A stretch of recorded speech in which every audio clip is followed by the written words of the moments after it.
You are tearing me apart, Lisa!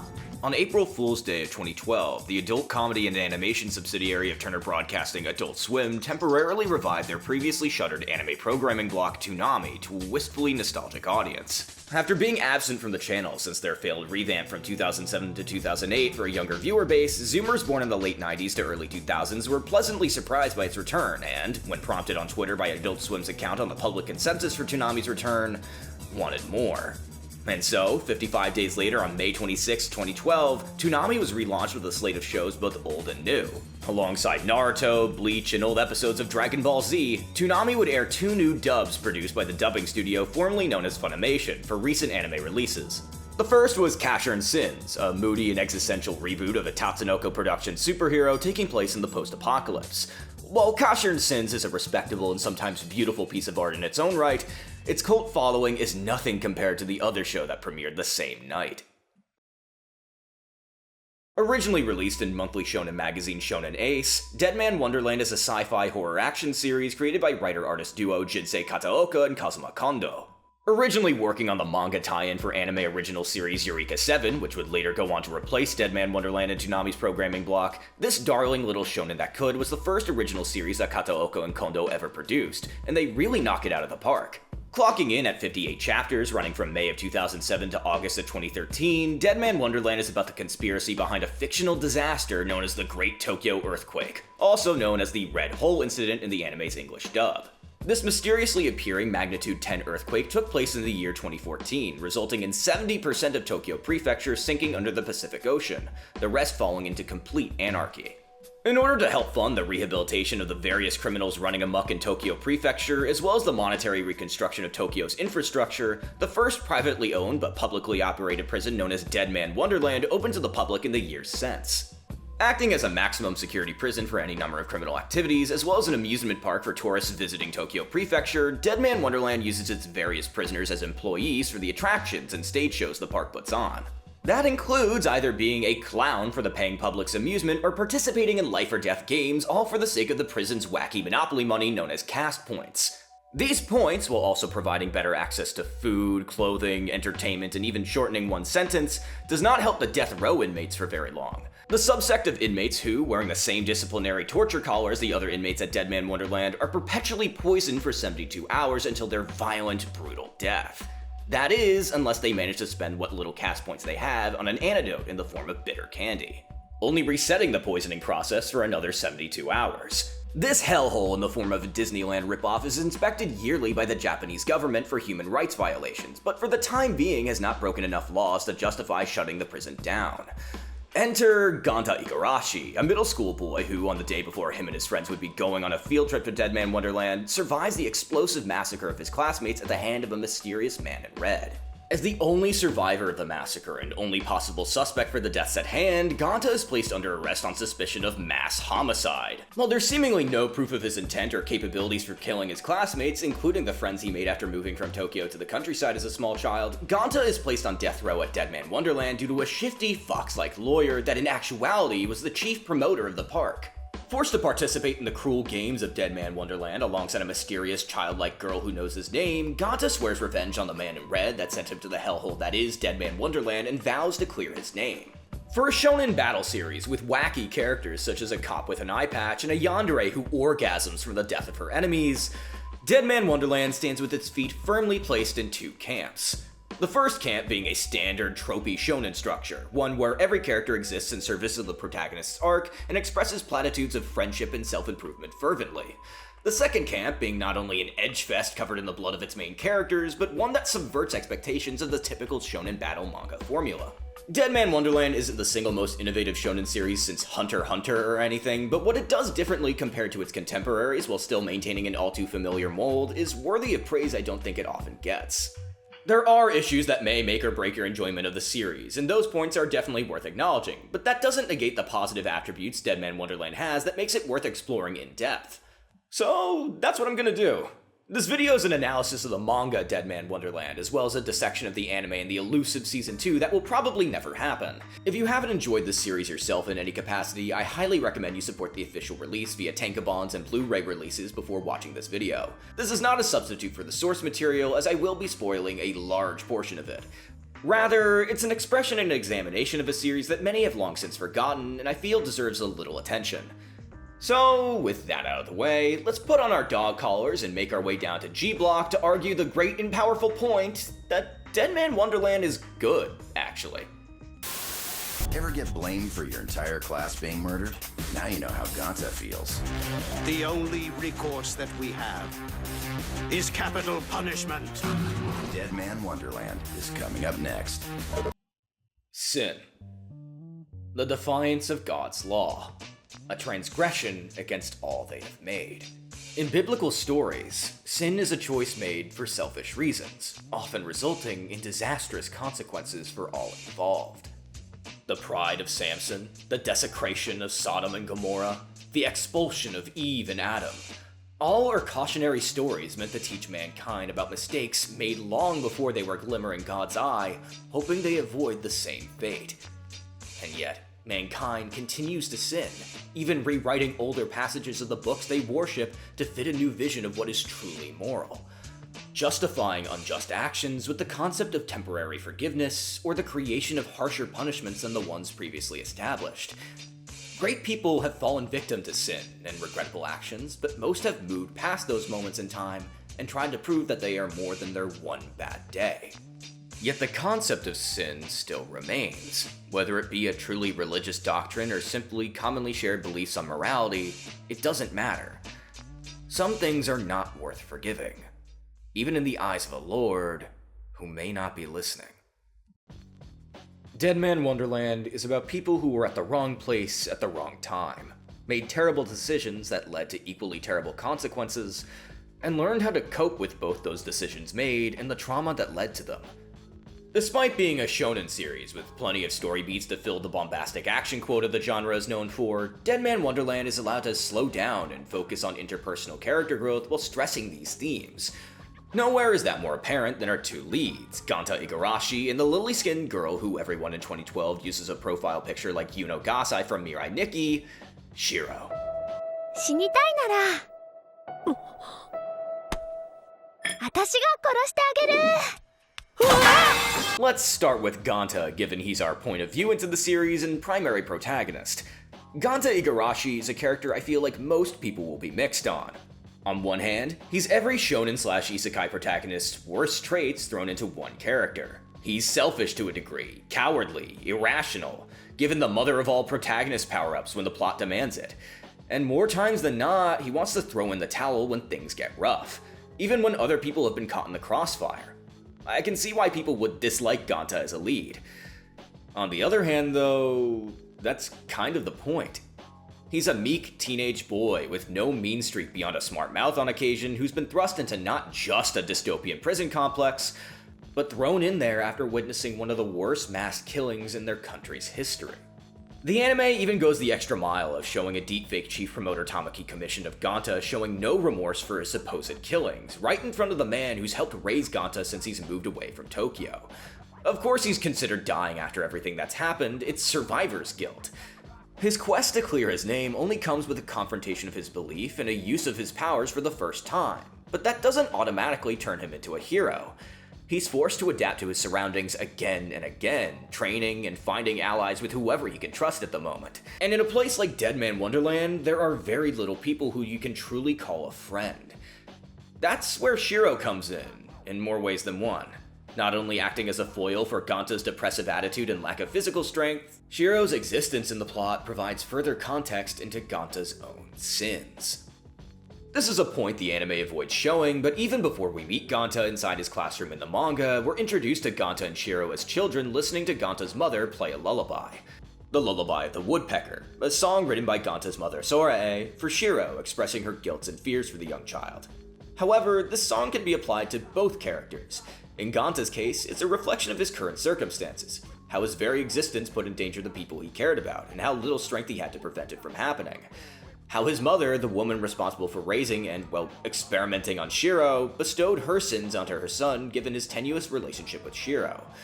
In Shiro's case, however, it's a bit more complicated.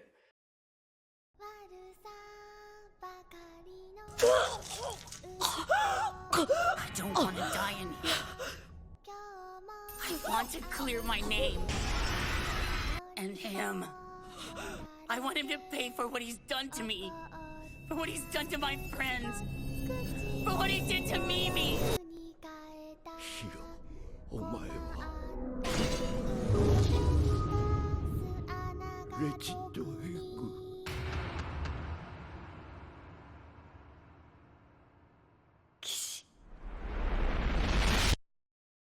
Shiro's existence is to suffer for mankind's progress. Hey yo, what the fuck? A lab rat who was taken as an infant and injected with various viruses and experimental serums to at first provide mankind with a stronger immune system, an already questionable experiment was driven further into madness when the near-alien virus known as the Nameless Worm resonated with Shiro's body to the point of eliminating all anesthesia she had during testing. The team, headed by Dr. Renichiro Hagure and Ganta's mother Sora-e, wanted to know more about the Nameless Worm, to push the human body beyond its limits in the hopes of creating something greater. Shiro's life was fraught with constant agony and emotional abuse, all for a near-heartless woman and a man trying to play God, funded by a government who only wanted results.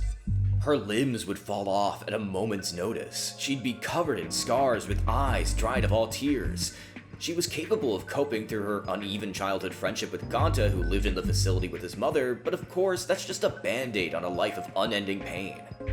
When Ganta and Shiro grew up together, they watched reruns of a tokusatsu hero named Ace Man, a character both of them idolized and emulated during playtime, a hero who protected the weak at all costs.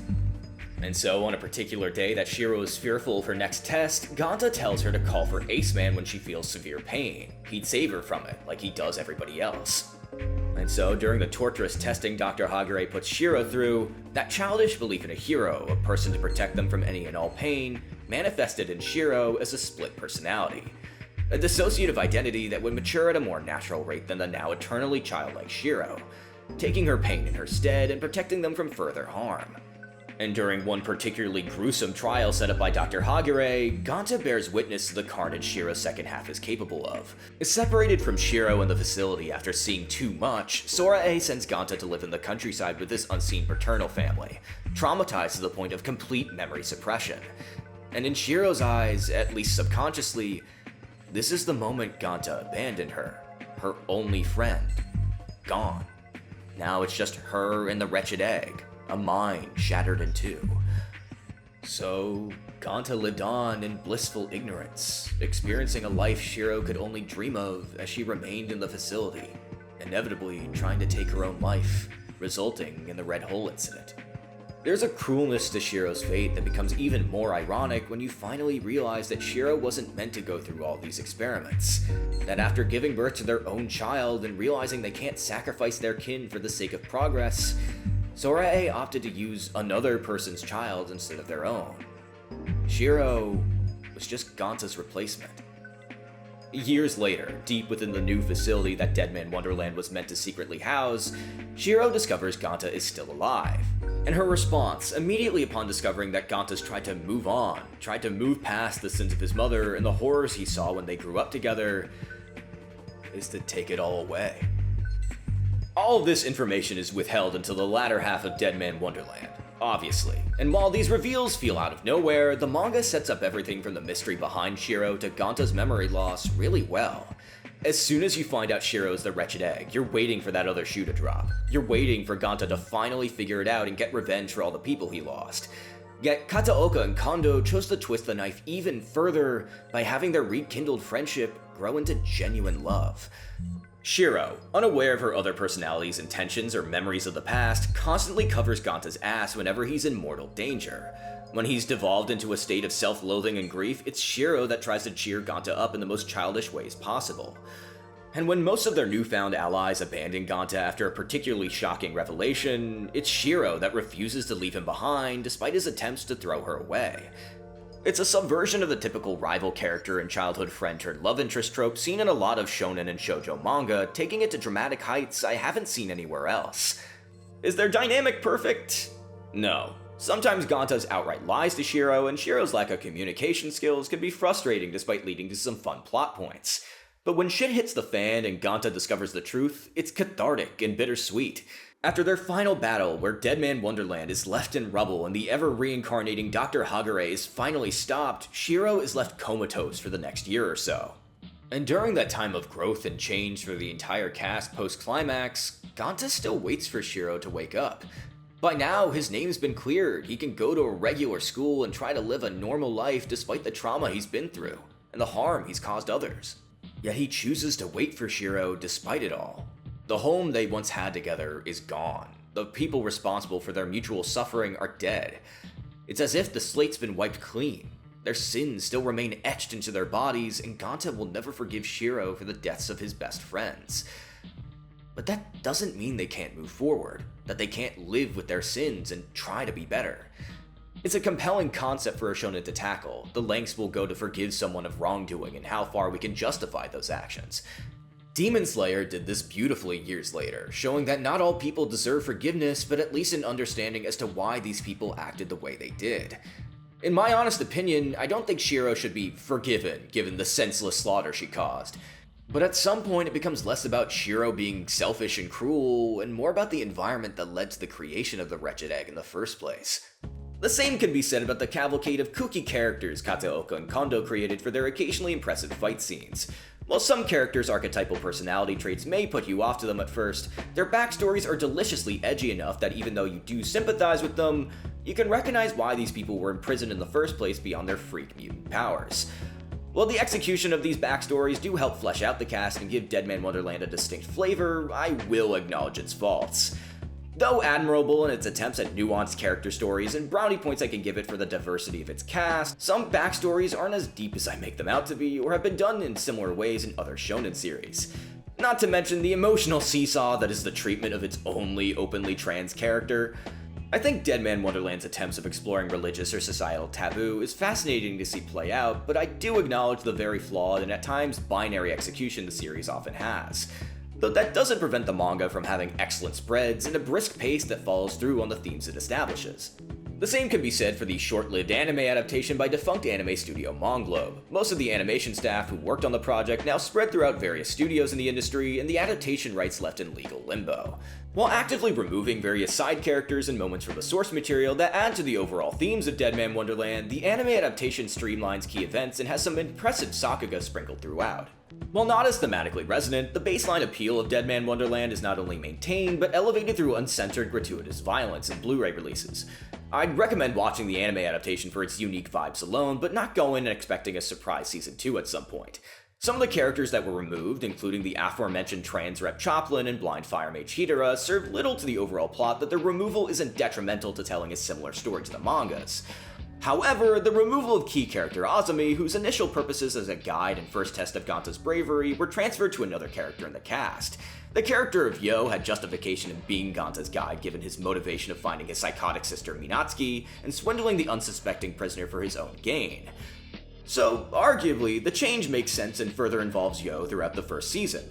However, the anime came out during the final arc of the manga, a point in time where Azumi had not only become a pseudo-deadman directly following the events where the anime ends, but also died tragically during one of the best fights in the series. The point in which Ganta discovers the horrible truth about Shiro. Now, you can argue that grafting all of Azumi's character beats wholesale onto Yo would make him a better character than how he turns out in the manga. A character that is effectively sidelined after serving his purpose and adding much more personal stakes to the battle royale aspect of Deadman Wonderland. I, however, feel that adaptations, especially of shonen manga with incomplete source material at the time of their development, are sometimes capable of dropping the ball when it comes to wrapping up their first season. And don't even get me started on the changes the dubbed script makes to certain characters like Chief Promoter Tamaki, which further muddies the water given Deadman Wonderland was much more popular in the States than it was in its home country. Deadman Wonderland didn't sell gangbusters despite having a pretty good adaptation and plenty of heart in its source material. It only ever peaked in the top 5 of tankobon sales during the release of its final volumes, and it never surpassed that at any point in its run. I feel that's a crying shame, but given the flaws I've already stated and the fact its anime adaptation was censored to hell and back for Japanese TV broadcast standards, it's completely understandable why Deadman Wonderland never took the world by storm. Though many people, at least stateside, and whoever was lucky enough to stumble upon a tankobon of the manga randomly in Barnes & Noble, were treated to a shonen series unlike anything I've ever really seen. Sure, it plays into tropes and archetypes all too familiar while dredging through a basic understanding of mental health to justify its religious themes, But that doesn't stop the highs from feeling high or the passion on display from writer and artist alike. Ganta's journey to hell and back, and his acknowledgement of the grayness of human morality, sticks in my head like a nail gun. The ideas of forgiveness even in the worst kinds of environments, learning to accept the worst kinds of people. It's a fun take on the power of friendship and all sorts of prototypical shonen cliches, and I wouldn't have it any other way. Jinsei Kataoka and Kazuma Kondo have made several battle manga since Deadman Wonderland to varying degrees of success, but none ever reached the same level of popularity as Deadman Wonderland. And given their unique approach to tried and true storytelling methods, concise paneling, and striking visual design, I feel like more people should give their work a chance. Especially Deadman Wonderland, which in my opinion is good, actually. Thank you for watching.